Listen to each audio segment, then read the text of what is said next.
বদলে মরা চাই, ফাঁসি দেওয়া হোক, এমনভাবে ফাঁসি দেওয়া হোক যাতে 2-4-10 গ্রাম দেখুক তাদেরকে, যে এই দেখে যাতে এই এরকম কারোর মার বুক যাতে খালি না হয়। নাতিন 3টা বাজে স্কুল থেকে আইছে, বউ খাওয়াইছে, এখন কয় আমার সাজাই দাও, আমার গয়না পিন্দাই দাও, পাশের বাড়ি বিয়ে, এই গলায় কানে পিন্দাই দিছে। পিন্দাই দেওয়ার পরে 5টা বাজে যায়, নাতিনার বাড়ি আহে না, বিশ্রে কখনে গেছে বিশ্রে পায় না। পরে আমাকে ফোন দিছে, আমরা আবার সবাই আইছি, আইহান নাতিন পাই না।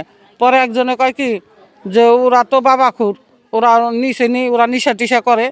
পরে হেসে খুঁজ পাইতে পাইতে ওই স্যারার খুঁজ পাইছে, স্যারারে ধরে আনছে, কখনে আমার নাতিনি করছে ক মানছে আর কি গণ্যমান্য মানছে, তারা ধরছে, কয় কি ওই বইটা খেতে থুয়ে আইছি।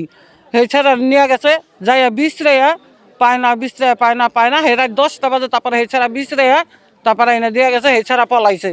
সেই ছাড়ারে আইনের রাত আনা হোক।